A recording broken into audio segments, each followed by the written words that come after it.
मला विचारलं सगळ्यांनी, अरे कशाला अंगावर घेतो? म्हटलं फार साधी गोष्ट आहे. ज्या भूमिका करतो त्या छत्रपती शिवाजी महाराज छत्रपती संभाजी महाराजांच्या करतो. जेव्हा माझी माता माऊली टीव्हीवर मालिका बघते ना, तेव्हा लेकराला सांगते, ते बघ त्याच्यात दूध पितात ना, तू पण दूध पी. माझी माता माऊली लेकराला सांगते, ते बघ टीव्हीवरचे संभाजी महाराज व्यायाम करतात ना, तू पण व्यायाम कर. जेव्हा प्रश्न आला बाजू कुठली निवडायची, तेव्हा स्वतःला प्रश्न विचारला, माझ्या माता माऊलीने उत्तर काय द्यावं? माझी माता माऊली हे म्हणल, अरे ते बघ ते टीव्हीवर संभाजी महाराजांची भूमिका करतात, पण जेव्हा संघर्षाची वेळ आली तेव्हा स्वार्थासाठी मान खाली घालून गेले. हे मान्य नव्हतं म्हणून लढण्याची भूमिका घेतली. आणि म्हणून सांगतो, ठणकावून सांगा, गरीब असेन पण लाचार नाही. जय शिवराय. ज्योत निष्ठेची हे ब्रीदवाक्य घेऊन जे शिबिर आयोजित केले त्याला उपस्थित असणारे देशाचे नेते आदरणीय शरदचंद्रजी पवार साहेब, प्रदेशाध्यक्ष जयंतजी पाटील साहेब, महासंसद रत्न खासदार सुप्रियाताई सुळे, उपस्थित सगळेच मान्यवर, कारण वेळेचं बंधन याची पुरेपूर कल्पना आहे. आणि भाषणाच्या सुरुवातीलाच माध्यमांना कल्पना देतो की भगवान गौतम बुद्धांनी दिलेला उपदेश आमच्या स्मरणात आहे. उपाशी पोटी उपदेश देता येत नाही. जेवणाच्या वेळा झालेल्या आहेत, त्यामुळे जे शिकले ते आधी अंमलात आणलं पाहिजे. त्यामुळे पदाधिकाऱ्यांनी याची अजिबात काळजी करू नका की माणसं जेवायला गेल्यामुळे जर खुर्च्या रिकाम्या असतील, फक्त 2 दिवसानंतर यूट्यूबवर या भाषणाचे व्ह्यूज बघायला विसरू नका, कारण जे आपण सोशल मीडियात शिकलोय ते आपल्याला पोचवावं लागणार आहे. मी प्रदेशाध्यक्ष जयंत पाटील साहेबांचा मनापासून आभार मानतो या टॅगलाईनसाठी, कारण ज्योतीनं ज्योत पेटत जाते आणि आसमंत उजळून निघतो. त्यामुळे या शिबिराकडे अनेकांचे डोळे लागलेले आहेत, अनेकांचे कान लागलेले आहेत. ज्यांचे डोळे लागलेले आहेत त्यांचे डोळे नक्की दिपतील, आणि ज्यांचे कान लागलेले आहेत त्यांचे कान. कुसुमाग्रजांची स्वातंत्र्य देवतेची विनवणी आहे, त्यातल्या ओळींनी त्यांच्या कानठळ्या बसतील. सूर्यकुळाचा दिव्य वारसा प्रियपुत्रांनो तुम्हा मिळे. वारसा कुणाचा होता लक्षात ठेवा. सूर्यकुळाचा दिव्य वारसा प्रियपुत्रांनो तुम्हा मिळे. काळोखाचे करू न पूजन, व्रत घुबडांचे करू नका. या ओळींनी कांठळ्या ज्यांच्या बसणार आहेत. असं व्हायला नको. जे घडलं प्रत्येकाला खंत आहे त्याची, पण कसं होतं, हे का झालं कसं झालं, अनेक जण खासगीत सांगतात महबूब भाई हे का झालं कसं झालं कळलंच नाही गुजराती साहेब. कारण बर्फात हात घातल्यानंतर संवेदना बधीर होतात, जाणीवा बधीर होतात. बर्फात हात घातल्यानंतर हा सर्वसामान्यांचा नियम होता. आता बर्फाचं स्पेलिंग आहे आईस. त्यामुळे नक्की कोणत्या आईसमुळे, ताई आमच्या कायम सांगतात, आईसचा नवीन फुल फॉर्म काय? I for, C for, E for. मी काहीच म्हणालो नाही, तुम्ही म्हणालात. मी फक्त एवढं सांगितलं, बर्फानी संवेदना बधीर होतात. त्यामुळे असं का घडलं, कशामुळं घडलं हे कुणाला सांगता येत नाही. पर ये दुनिया की कड़वी सच्चाई है. ये दुनिया की कड़वी सच्चाई है कि हमारी आंखें वही लोग खोल देते हैं. ये दुनिया की कड़वी सच्चाई है कि हमारी आंखें वही लोग खोल देते हैं जिन पर हम आंख बंद करके भरोसा करते हैं. पण हे शिबिर आहे, लढण्याचं शिबिर आहे. ही रुदाली नाही. का झालं कसं काय झालं हे सांगत बसण्याचं कारण नाही, दोषारोप करण्याचं कारण नाही. कारण भा. रा. तांबेंची एक फार महत्वाची कविता आहे जी अगदी चपकल बसते. रामकृष्ण ही आले गेले त्यांच्या विन जग का ओसच पडले. राहील काय अंतराय मी जाता राहील काय काय जन पळभर म्हणतील हाय हाय. त्यामुळे ते जनभर जे पळभर हाय हाय म्हणायचं होतं हे म्हणून झाले. आणि आता लढण्याची तयारी करण्यासाठी, कंबर कसण्यासाठी आपण एकत्र झालो. मला परवा एकाने विचारलं हे नेमकं का घडलं, कसं घडलं. म्हटलं थोडं इतिहासात डोकावून बघावं लागेल. इतिहासात जेव्हा आपण डोकावतो 350 वर्षांपूर्वी महाराष्ट्राचा इतिहास हा छत्रपती शिवाजी महाराजांशिवाय पूर्ण होत नाही. 350 वर्षांपूर्वीच्या इतिहासात जेव्हा आपण डोकावतो तेव्हा आदिलशाही होती, मुघलशाही होती, निजामशाही होती. भले भले मोठमोठे सरदार होते, पराक्रमी होते, वतनदार होते. तलवारीला प्रत्येकाच्या धार होती, मनगटाच्या प्रत्येकाच्या ताकद होती. पण माना मात्र मुघलशाही समोर, आदिलशाही समोर झुकलेल्या होत्या, कारण प्रत्येकाला आपली वतन वाचवायची होती. म्हणून जर तुम्ही शाह्यांमध्ये असलेलं सैन्य बघितलं तर प्रत्येक शाहीकडे असणारं सैन्य हे वतनदारांचं सैन्य होतं आणि छत्रपती शिवाजी महाराजांकडे असणारे निष्ठावान मावळे होते. त्या निष्ठावान मावळ्यांसमोर बोलताना आज ही बोलण्याची संधी दिली त्याबद्दल मी मनापासून पक्षाचे आभार मानतो. यातलंच एक उदाहरण आहे अफजल खानाच्या स्वारीचं. अफजल खान स्वराज्यावर चालून आला. जेव्हा अफजल खान स्वराज्यावर चालून आला, तुळजापूरच्या मंदिराला, अभिजित आबा, तुळजापूरच्या मंदिरावर अफजल खानानं आक्रमण केलं. तेव्हा अफजल खानाच्या सैन्यात नाईकजी पांढरे होते, मंबाजी भोसले होते, बाजी घोरपडे होते, एक एक मातब्बर सरदार होते. जेव्हा अफजल खानानं घन उचलला तेव्हा या प्रत्येक सरदाराचं रक्त सळसळत होतं, प्रत्येकाचं मनगट शिवशिवत होतं, प्रत्येकाचा श्वास फुलला होता. पण बोलायची कोणालाच हिम्मत झाली नाही, कारण पाठीवर वतनदारीची झूल पांघरली होती. इतिहास कशी पुनरावृत्ती करतो ते बघा. जेव्हा अफजल खानानं घन उचलला तेव्हा पाठीवर वतनदारीची झूल पांघरली होती, म्हणून एकालाही बोलायची हिम्मत झाली नाही. इतिहासाची पुनरावृत्ती बघा. वेदांता फॉक्सकॉन गेला, डायमंड बोर्स गेला, पाणबुडीचा प्रकल्प गेला, महानंदाच्या बाबतीत हीच गोष्ट झाली, कांद्याची निर्यात बंदी झाली. पण महाराष्ट्रातल्या एकाही नेत्याला मान वर करून केंद्राला विचारण्याची हिम्मत झाली नाही, आमच्या ताटातलं का हिसकावून घेताय. कारण वतनदारीची झूल जी पांघर, ही झूल आपल्याला जनतेपर्यंत न्यावी लागेल.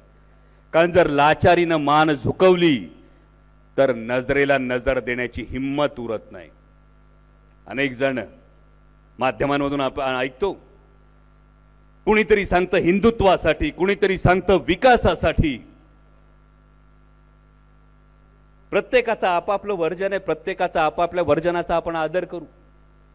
पण महाराष्ट्रासमोरचं जे उदाहरण आहे ते महाराष्ट्रातल्या तरुणांनी आधी लक्षात ठेवलं पाहिजे. जेव्हा छत्रपती शिवाजी महाराज आग्र्याला औरंगजेबाच्या दरबारात उभे होते तेव्हा औरंगजेबाच्या मनात होतं छत्रपती शिवाजी महाराजांनी जर मांडलिकत्व पत्करलं तर छत्रपती शिवाजी महाराजांना दख्खनची सुभेदारी देऊ. हा दख्खनचा जो सुभा होता, हा दख्खनचा सुभा छत्रपती शिवाजी महाराजांच्या स्वराज्याच्या 2.5 ते 3 पट होता. कितीतरी पटीनं ऐश्वर्य संपन्न होता, कितीतरी पटीनं आकारानं मोठा होता. संघर्षाची गरज नव्हती, मुघलांची तलवार मानेवर येणार नव्हती, ऐशो आरामाचं सुखाचं जीवन होतं. छत्रपती शिवाजी महाराजांनी मांडलिकत्व पत्करलं नाही, त्यांनी तत्वांसाठी लढणं पत्करलं. आणि म्हणून आज 350 वर्षानंतर आपण नाव घेतो ते छत्रपती शिवाजी महाराजांचं घेतो आणि त्या वाटेनं आपण चाललो आहोत. मॅनेजमेंटमध्ये एक तत्व आहे स्वॉट ॲनालिसिस. जेव्हा आपण आपल्या संघटनेचं स्वॉट ॲनालिसिस करतो, हे थोडं बौद्धिक आहे पण हे गरजेचं आहे. कारण बौद्धिक शिबिरांचा मक्ता फक्त त्यांनीच घेतला अशी काही गरज नाही. पण स्वॉट ॲनालिसिस ज्यावेळी आपण करतो तेव्हा स्वॉटचा अर्थ आधी सांगतो. एस म्हणजे स्ट्रेंथ, आपली ताकद ओळखा. डब्ल्यू स्टँड्स फॉर वीकनेस, आपली कमकुवत बाजू ओळखा. ओ म्हणजे ऑपॉर्च्युनिटी, पहिला टी म्हणजे थ्रेट आणि शेवटचा टी म्हणजे टार्गेट. आता याच्यातली जर आपली स्ट्रेंथ बघितली तर आपली स्ट्रेंथ ही आहे की देशात 55 वर्ष मान्य असलेला ब्रँड, देशात 55 वर्ष ज्या माणसाच्या शब्दावर, ज्या माणसाच्या कर्तृत्वावर प्रत्येकानं पसंतीची मोहर उमटवली, त्या आदरणीय पवार साहेब आपल्या बरोबर आहेत. ही सगळ्यात मोठी ताकद आहे. पवार साहेबांच्या एकूण कार्यकर्तृत्वाविषयी अनेकांनी सांगितले, आपल्या प्रत्येकाला ठाऊक आहे. पण याबरोबरची दुसरी ताकद फार महत्वाची आहे. ही दुसरी स्ट्रेंथ आहे, ती म्हणजे ही लढाई आपण जे लढतो आहोत ती लढाई आपण तत्वांसाठी लढतो आहोत. ही लढाई आपण लढतो आहोत ती महाराष्ट्राच्या अस्मितेसाठी लढतो आहोत. ही लढाई आपण लढतो आहोत ती महाराष्ट्राच्या स्वाभिमानासाठी लढतो आहोत. जेव्हा पाऊल टाकायचं असतं तेव्हा पाऊल टाकण्यामागचं कारण माहीत असणं गरजेचं असतं. आणि तुमच्या प्रत्येकामध्ये ही मोठी ताकद आहे की आपण लढाई का लढतो आहोत याचं तुमच्या प्रत्येकाकडे कारण आहे. दुसरे तर वीकनेस मध्ये अनेक कार्यकर्ते खासगीत सांगतील हो आपली यंत्रणा कमी आहे. काही कार्यकर्ते सांगतील आपली आर्थिक क्षमता कमी आहे. पण स्वॉट अनालिसिस मध्ये वीकनेसला आपली स्ट्रेंथ बनवायचं असतं. जर तुम्हाला वाटत असेल हो आपली आर्थिक क्षमता कमी आहे तर त्यावेळी स्वतःला सांगा हो माझी आर्थिक क्षमता कमी आहे, याचाच नाण्याची दुसरी बाजू मला इन्कम टॅक्स सीबीआय आणि ईडीला घाबरायची गरज नाहीये. जेव्हा तुम्हाला वाटतं माझी यंत्रणा कमी आहे, या नाण्याची दुसरी बाजू मला जे काही बोलायचंय ते मी ठामपणे स्वतंत्रपणे बोलू शकतो. आज देशाच्या संसदेत भारतीय जनता पक्षाचे 303 खासदार आहेत. या 303 खासदारांना 100% घेतलेले निर्णय मान्य असतील असं तुम्हाला वाटतं का?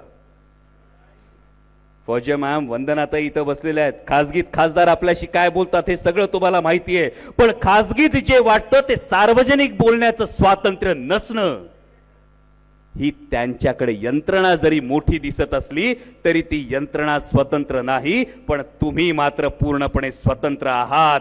त्यामुळे जरी यंत्रणा कमी वाटत असली तरी स्वतंत्र यंत्रणा ही कैक पटीनं मोठ्या असलेल्या यंत्रणेच्या ताकदीची असते. तिसरी गोष्ट ऑपॉर्च्युनिटी. काल जयंत पाटील साहेबांनी सांगितलं मागच्या रांगेत बसलेले अनेक जण पुढच्या रांगेत आले. जयंत पाटील साहेब आमच्या भाषेत सोपं सांगतो, पालखी वाहणाऱ्यांना आता पालखीत बसण्याची संधी चालून आली आहे ना, आता आम्ही सोडणार नाही. त्यामुळे पालखी वाहणाऱ्यांना पालखीत बसण्याची जी संधी येते, वर्षानुवर्ष जातात, टाचा घासल्या जातात, चपला घासल्या जातात, पण ही संधी मिळत नाही. आता या संधीचं सोनं करणं तुमच्या प्रत्येकाच्या हातात आहे. नंतर येते थ्रेट, धोका काय? पराभव तर आपला होत नसतोय, कोणी काही बी बोलू दे, मार्जिन थोडंफार कमी होईल. व्यक्तिगत नाही, पक्षाचं बोलतोय, व्यक्तिगत नंतर येतो. मार्जिन थोडंफार कमी होईल असं जर वाटत असेल, ज्याच्या मनात भीती येईल त्यांनी फक्त एक स्वतःला सांगावं, पिंजऱ्यातल्या पोपटाकडे जाऊन जर बघितलं तर पिंजरा जरी सोन्याचा असला ना तरी सोन्याच्या पिंजऱ्यातल्या पोपटापेक्षा झाडाच्या फांदीवर गाणारा पोपट हा जास्त महत्वाचा ठरतो. आणि शेवटी राहतं ते टार्गेट. हे टार्गेटचे हे टार्गेट राष्ट्रवादी काँग्रेस पक्षाचा विजय नाही. हे टार्गेट व्यक्तिगत उमेदवाराचा विजय नाही. हे टार्गेट महाराष्ट्राचा स्वाभिमान आहे. हे टार्गेट महाराष्ट्राची अस्मिता आहे. कारण गेली वर्ष 2 वर्ष तुम्ही बघत असाल कुठल्याही निर्णयाविषयी महाराष्ट्र सरकार कधी बोलत नाही. मगाशी आमचा राहुल बैरट पोटतिडकीने इथं बोलत होता, एक शेतकऱ्याचं पोरग एवढ्या पोटतिडकीने शकतं, तर या शेतकऱ्याची व्यथा माझ्या महाराष्ट्राचे मुख्यमंत्री, माझ्या महाराष्ट्राचे उपमुख्यमंत्री का पोटतिडकीने दिल्लीला सांगू शकत नाहीत? हा प्रश्न शेतकऱ्यांच्या मनात आहे. आणि म्हणून ही लढाई कुणाची वैयक्तिक नाही, ही लढाई महाराष्ट्राच्या स्वाभिमानाची. आणि या सगळ्या लढाईमध्ये माझ्या माता भगिनींची भूमिका फार महत्वाची आहे.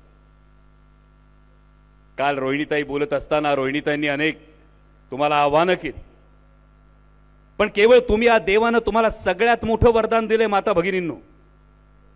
मातृत्व, नेतृत्व आणि कर्तृत्व या तीनही गोष्टींचा संगम हा केवळ माता भगिनींमध्ये असतो. आणि याचा महाराष्ट्राला फार मोठा इतिहास आहे.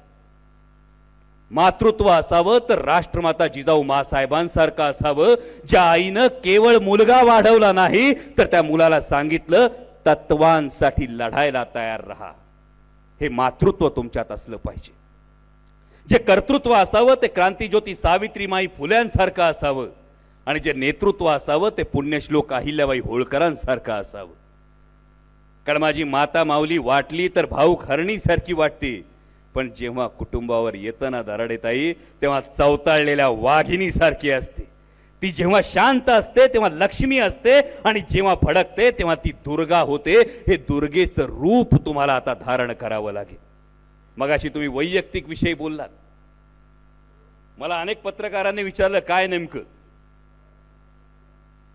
आमचे अशोक बापू साक्षीदार आहेत. काही मोठ्या नेत्यांनी वक्तव्य केल्यानंतर भुसारा साहेब मी मतदारसंघात फिरत होतो आणि मतदारसंघात फिरत असताना एका लग्न सोहळ्यात एक माता माऊली भेटली. शेतात राबून खरबरीत झालेल्या हाताने चेहऱ्यावरून हात फिरवला, आलाबाला घेतली, मिठी मारली आणि मला म्हणली, राजा तू लढ, मी हाय संगतीला.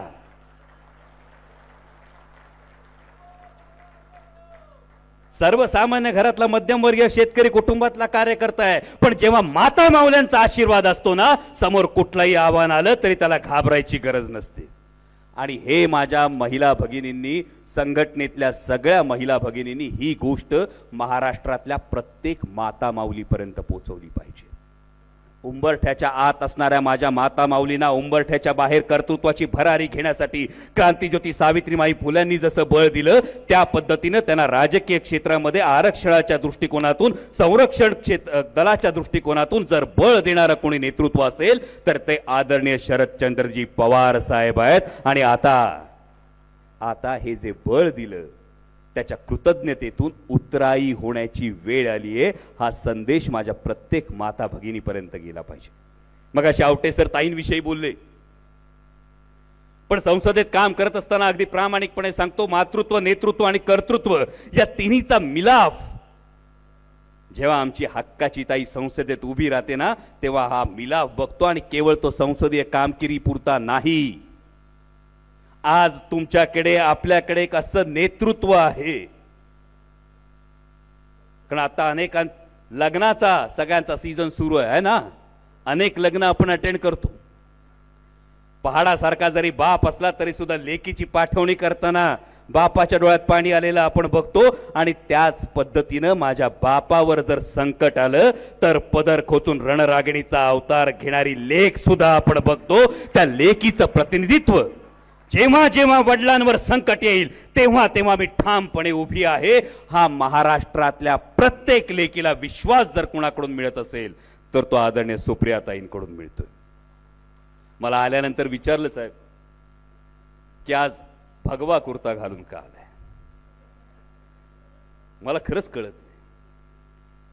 म्हणजे राष्ट्रवादी काँग्रेस पक्षाच्या शिबिराला भगव्या रंगाचा कुर्ता घालून आलो तर विचारणाऱ्याच्या पोटात नेमकं काय दुखलं मला कळलं नाही. पण त्याला प्रामाणिकपणे हेच सांगू इच्छितो की हा भगवा कुणाची मक्तेदारी नाही, हा छत्रपती शिवाजी महाराजांचा भगवा आहे. हा बौद्ध भिक्खूंच्या चिवराचा भगवा आहे आणि हा माझ्या देशाच्या तिरंग्यातला भगवा आहे. आणि जेव्हा भगव्याचा विषय निघाला तेव्हा स्वाभाविक अनेक ठिकाणी चर्चा सुरू आहे, राम मंदिराची चर्चा सुरू आहे. राम मंदिराची चर्चा सुरू झाल्यानंतर अनेक जण त्याविषयी अनेक विधानं करतात आणि काही राजकीय पक्ष तर ही आमची मक्तेदारी असं म्हणतात. त्यांना प्रामाणिकपणे सांगू इच्छितो, प्रभू श्रीरामचंद्र जेवढे तुमचे आहेत त्यापेक्षा जास्त आमचे आहेत. चार खांद्यावर जाताना आम्ही सुद्धा जय राम श्रीराम जय जय रामच म्हणतो. आणि दशक्रियेला जेव्हा कावळा शिवायची प्रथा असते ना, त्याला सुद्धा रामाचा उशापच कारणीभूत असतो. हे जेवढा श्रीराम तुमचा आहे तेवढाच आमचा आहे. पण आम्हाला जे प्रभू श्रीरामचंद्र शिकवलेत, आमच्या मंदिरामध्ये प्रभू श्रीरामचंद्र जे आहेत, हे आमच्या मंदिरात असलेले प्रभू श्रीरामचंद्र धनुष्यबाण ताणलेले नाहीत, ते आशीर्वादाचा हात उंचावलेले कुटुंबवत्सल सीतामाई, लक्ष्मण आणि हनुमंतरायाबरोबर असलेले प्रभू श्रीरामचंद्र आहेत. आम्ही माणसाला माणूस भेटला की राम राम म्हणतो. राम राम म्हटल्याने माणूस जोडला जातो. राम राम म्हणून माणूस जोडणारा देश आम्हाला हवाय. आणि म्हणून प्रभू श्रीरामचंद्रांविषयी जेव्हा शिकवलं जातं आपल्याला देशमुख साहेब, तेव्हा काय शिकवलं जातं? एक वचनी, एक बाणी, एक पत्नी. तिसऱ्या विषयावर मी बोलणार नाही. खाजगीतल्या गोष्टी जाहीरपणे बोलू नयेत असा एक संकेत आहे, तेवढा आपण पाळू. पण एक बाणी एक वचनी हा जो आहे, म्हणजे प्रभू श्रीरामचंद्रांची आराधना करायची, प्रभू श्रीरामचंद्रांचं उदो उदो करायचा. प्रभू श्रीरामचंद्र उभ्या हिंदुस्थानाचे दैवत आहेत, पण प्रभू श्रीरामचंद्र एक वचनी होते. आधी वचन द्यायचं आणि नंतर चुनावी जुमला था असं म्हणणाऱ्यांना प्रभू श्रीरामचंद्र कसे पावतील? आमच्या प्रभू श्रीरामचंद्रांनी लंकेला जाऊन सीतामाईला सोडवून आणलं. स्त्री स्त्रीलाचं रक्षण करणारे प्रभू श्रीरामचंद्र होते. आमच्या महिला कुस्तीपटूंवर दिल्लीमध्ये काय परिस्थिती ओढवली ती पाहिली. आमच्या महिला कुस्तीपटूंना जर अश्रुपूर्ण नयनांनी कुस्तीलाच राम राम ठोकावा लागत असेल तर असं महिलांचं शोषण करणाऱ्यांना आश्रय देणाऱ्यांना प्रभू श्रीरामचंद्र कसे पावतील. मग शावटे सरांनी सांगितलं प्रभू श्रीरामचंद्रांनी वनवास पत्करला. हा वनवास पत्करला तो पित्याचं वचन पूर्ण करण्यासाठी पत्करला. आपल्या पितृतुल्य गुरुला दगा देऊन वनवासात जाण्याचा सल्ला देणाऱ्यांना प्रभू श्रीरामचंद्र कसे पावतील हा महत्वाचा सवाल आहे. पाटील साहेब, मी नारायणगावचा. नारायणगाव आमची तमाशा पंढरी, महाराष्ट्राची लोकसंस्कृती. त्या दिवशी आमचे एक ताते आहेत नारायणगावला, वग लिहितात भन्नाट. या बातम्या यायला लागल्या. बातम्या यायला लागल्यानंतर ते आपले लिहित होते. मी भेटायला गेलो. रामराम झाला. रामराम झाल्यानंतर म्हटले हे जे काय राजकारणाचं रामायण चाललंय ना, त्यांनी पेपर आपटला. म्हटलं तात्या जरा वग लिहिताना चूक झाली. काय? म्हटलं राजकारणाचं महाभारत चाललंय, रामायण कुठं? म्हणणाऱ्या गप, तुला कळत नाही, रामायण चाललंय. म्हटलं तात्या आता कसं चाललंय रामायण तुम्ही सांगा. ते म्हणले मला सांग, सीता हरण झालं कुठं? म्हटलं जे वाचलंय ते दंडकारण्यात झालं. दंडकारण्य म्हणजे कुठं? म्हटलं महाराष्ट्रात झालं. म्हणजे हा महाराष्ट्रात झालं. म्हटलं आता खुलून सांगा. ते म्हटलं जेव्हा सीतामाईचं हरण झालं त्यावेळी कांचनमृग होता. कांचनमृगाच्या पाठी राम धावायला लागला. आता कांचनमृगाचं रुपडं बदललंय. कांचनमृगाला सोन्याचं कातडं नाही, त्याला 50 खोक्यांचं जाकीट घातलंय. आणि जसं कस्तुरी मृगाच्या बेंबीत कस्तुरी असतीये, त्या ईडी सीबीआय इन्कम टॅक्सच्या कारवायांपासून अभयाची कस्तुरी त्या कांचनमृगाकडे. रामायणात सीतामाईचं हरण झालं होतं. आत्ताच्या कलियुगात म्हणे महाराष्ट्रामध्ये पक्ष आणि चिन्हाचं हरण होतंय. म्हटलं तात्या फक्त पक्ष आणि चिन्हाचं हरण होत नाही, माझ्या महाराष्ट्राच्या अस्मितेचं हरण होते. पण म्हणे रामायणात झालं काय पुढं? प्रभू श्रीरामचंद्र लंकेला गेले. लंकेला जात असताना समुद्र कसा ओलांडायचा हे बघायचं होतं. प्रश्न सगळ्यांना पडला होता. सोबत वानर सेना होती. म्हटलं या वानर सेनेचं काय? तात्यांनी सांगितलं वानर सेना म्हणजे सगळ्यात साधी. त्यांच्याकडे हत्यारं नव्हती, शस्त्र नव्हती. समोर राक्षसांची सेना बलाढ्य होती. त्यांच्याकडे सगळी यंत्रणा होती, ती सुसज्ज होती.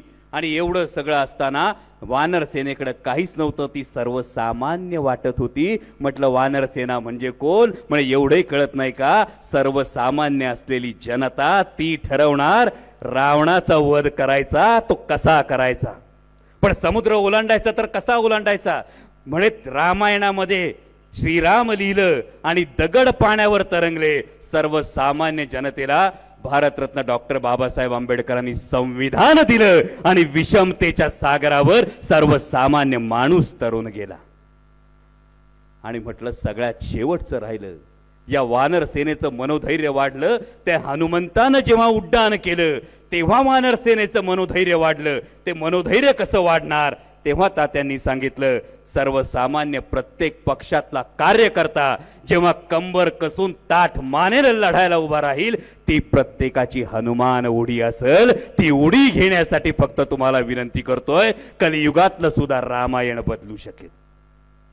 त्यानंतर अनेक पत्रकारांनी विचारलं पण याचं निमंत्रण मिळालंय का?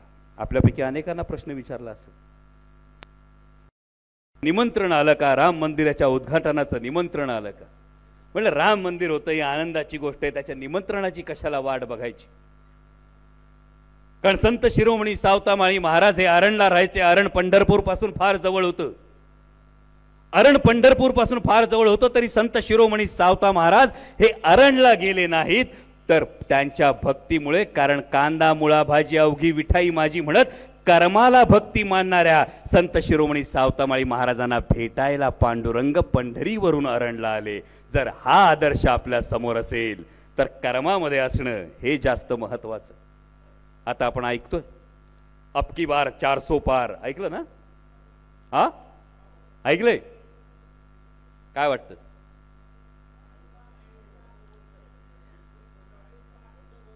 अहो बोलू द्या, कार्यकर्त्यांचं मनोधैर्य थोडं तरी वाढवावं लागेल. हा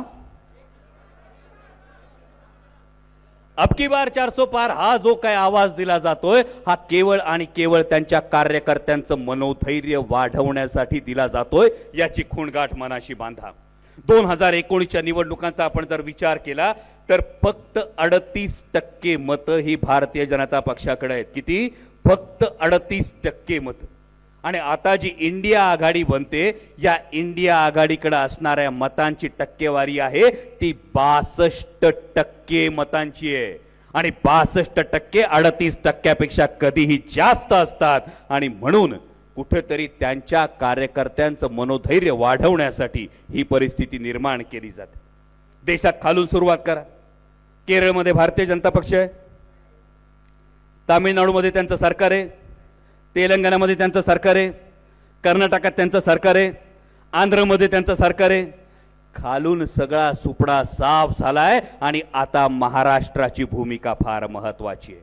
आणि ही महाराष्ट्राची भूमिका घेत असताना एक अत्यंत महत्वाची गोष्ट लक्षात घ्या.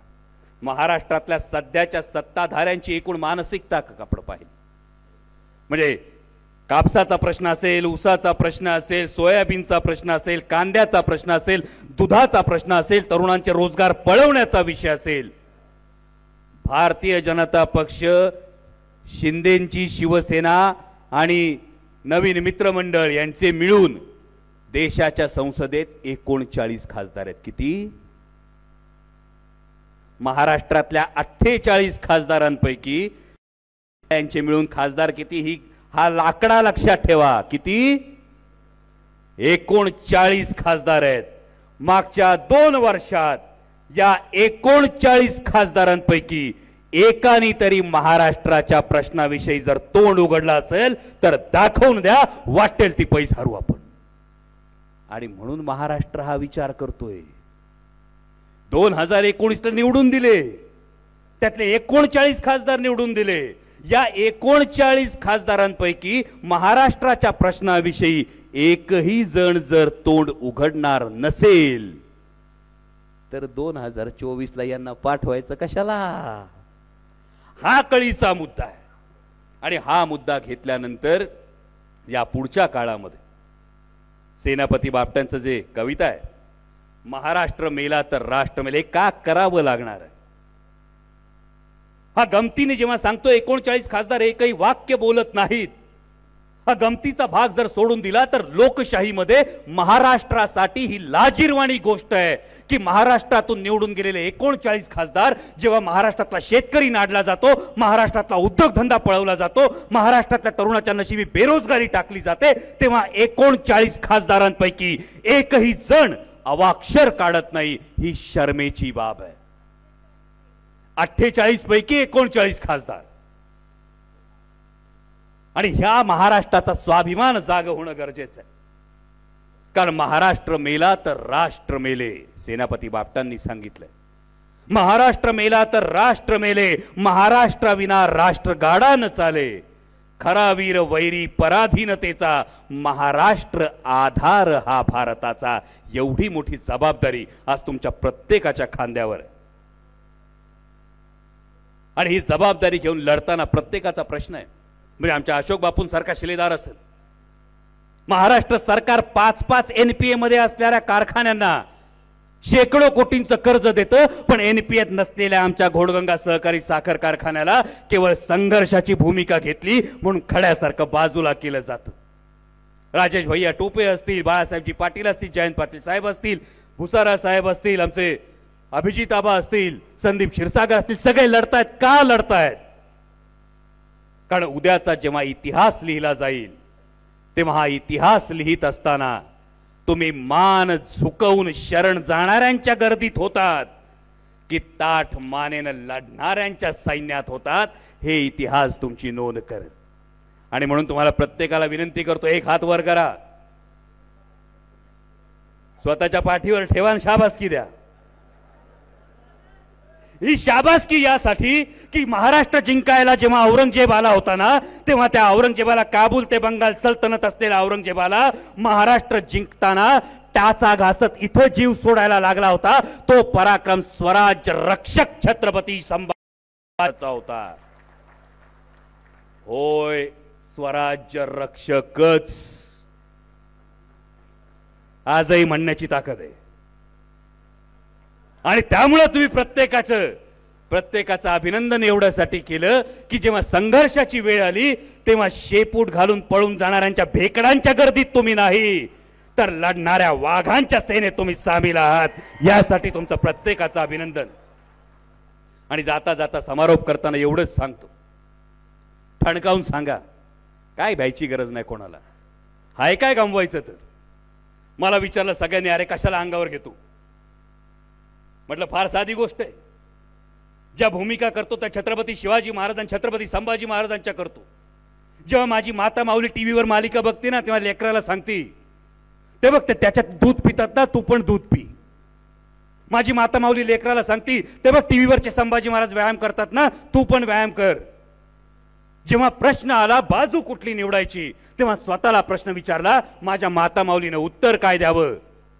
माझी माता माऊली हे म्हणल, अरे ते बघ ते टीव्हीवर संभाजी महाराजांची भूमिका करतात पण जेव्हा संघर्षाची वेळ आली तेव्हा स्वार्थासाठी मान खाली घालून गेले. हे मान्य नव्हतं म्हणून लढण्याची भूमिका घेतली.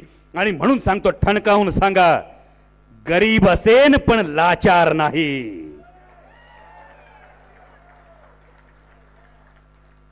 गरीब असेन पण लाचार नाही. स्वार्थासाठी निष्ठा विकणार नाही. सत्तेसाठी स्वाभिमान गहाण टाकणार नाही. लढता लढता मोडून पडेन पण तुमच्या दबावापुढे झुकणार नाही. सर्वसामान्य आहे पण छत्रपती शिवरायांचा मावळा आहे. मी शिवशंभूंचा लढाऊ बाणा. प्राण गेले तरी सोडणार नाही. छत्रपती शिवाजी महाराज की. छत्रपती शिवाजी महाराज की. छत्रपती शिवाजी महाराज की. जय शिवराय.